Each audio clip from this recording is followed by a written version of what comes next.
ಕನ್ನಡ ಪರ ಹೋರಾಟಗಾರರ ಬಿಡುಗಡೆಗೆ ಆಗ್ರಹಿಸಿ ನಗರದಲ್ಲಿಂದು ಕರುನಾಡ ವಿಜಯ ಸೇನೆ ವತಿಯಿಂದ ಪ್ರತಿಭಟನೆ ನಡೆಸಲಾಯಿತು.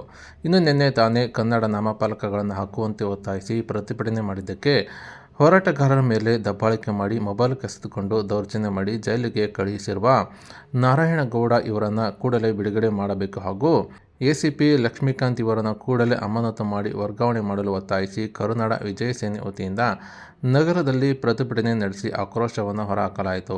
ಅಷ್ಟೇ ಅಲ್ಲದೆ ನಗರದ ಪ್ರವಾಸಿ ಮಂದಿರದ ಬಳಿಯಿಂದ ಬಂದ ಪ್ರತಿಭಟನಾಕಾರರು ಸರ್ಕಾರದ ವಿರುದ್ಧ ಘೋಷಣೆಗಳನ್ನು ಕೂಗುತ್ತಾ ಜಿಲ್ಲಾಧಿಕಾರಿ ಕಚೇರಿವರೆಗೆ ಮೆರವಣಿಗೆ ಮೂಲಕ ಬಂದು ಪ್ರತಿಭಟನೆ ನಡೆಸಿ ತಮ್ಮ ಆಕ್ರೋಶವನ್ನು ಹೊರಹಾಕಿದ್ದು, ಜಿಲ್ಲಾಧಿಕಾರಿಗಳಿಗೆ ಈ ಕುರಿತು ಮನವಿಯನ್ನು ಕೂಡ ಸಲ್ಲಿಕೆ ಮಾಡಿದ್ದು ಬಂಧಿಯಾದ ಹೋರಾಟಗಾರರನ್ನು ಬಿಡುಗಡೆ ಮಾಡುವಂತೆ ಒತ್ತಾಯಿಸಿದ್ದಾರೆ. ಅಷ್ಟೇ ಅಲ್ಲದೆ ನಗರದ ಹಲವು ಕಡೆ ಇಂಗ್ಲಿಷ್ ನಾಮಫಲಕಗಳನ್ನು ಸಹ ಹರಿದು ಹಾಕಿದ್ದು ಕರುನಾಡ ವಿಜಯ ಸೇನೆಯ ಕಾರ್ಯಕರ್ತರು ತಮ್ಮ ಆಕ್ರೋಶವನ್ನು ಹೊರಹಾಕಿದ್ದಾರೆ.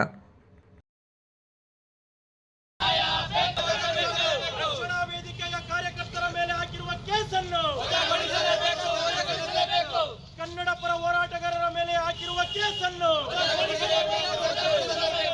ವಿರೋಧಿ ಸರ್ಕಾರಕ್ಕೆ ಧಿಕ್ಕಾರ. ಬೇಕೇ ಬೇಕು, ಬೇಕೇ ಬೇಕು.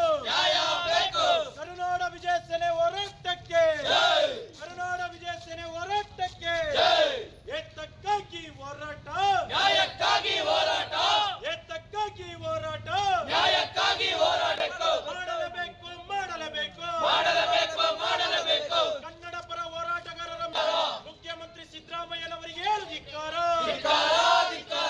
ಉಪಮುಖ್ಯಮಂತ್ರಿ ಡಿಕೆ ಶಿವಕುಮಾರ್ ಅವರಿಗೆ ಧಿಕ್ಕಾರ. ಕನ್ನಡ ಪರ ಹೋರಾಟಗಾರರ ಮೇಲೆ ಹಲ್ಲೆ ಮಾಡಿರುವ ಎಸಿಪಿ ಲಕ್ಷ್ಮೀಕಾಂತ್ ಅವರಿಗೆ ಧಿಕ್ಕಾರ.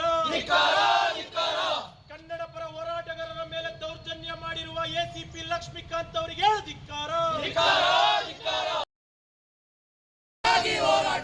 ಕನ್ನಡ ಕನ್ನಡ ಗಾಗಿ ಹೋರಾಟ ಮಾಡಿದರೆ ಹೋರಾಟಗಾರರ ಮುಖ್ಯಮಂತ್ರಿ ಸಿದ್ದರಾಮಯ್ಯನವರಿಗೆ ಧಿಕ್ಕಾರ. ಕರ್ನಾಟಕ ರಕ್ಷಣಾ ವೇದಿಕೆಯವರು ಮತ್ತು ಎಲ್ಲ ಸಮಸ್ತ ಕನ್ನಡಿಗರು ನಾವೆಲ್ಲರೂ ಕೂಡ ಒಮ್ಮತದಿಂದ ಇದ್ದೀವಿ. ಎಲ್ಲ ಕನ್ನಡ ಪರ ಸಂಘಟನೆಗಳು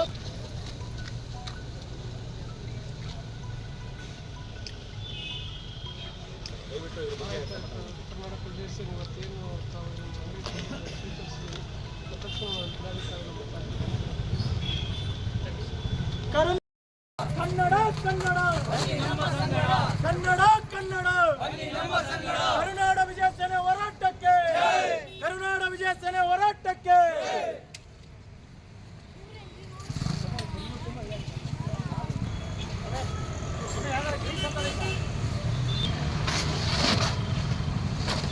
ಕನ್ನಡ ಕನ್ನಡ ಕನ್ನಡ ಕನ್ನಡ ಏತಕ್ಕಾಗಿ ಹೋರಾಟ,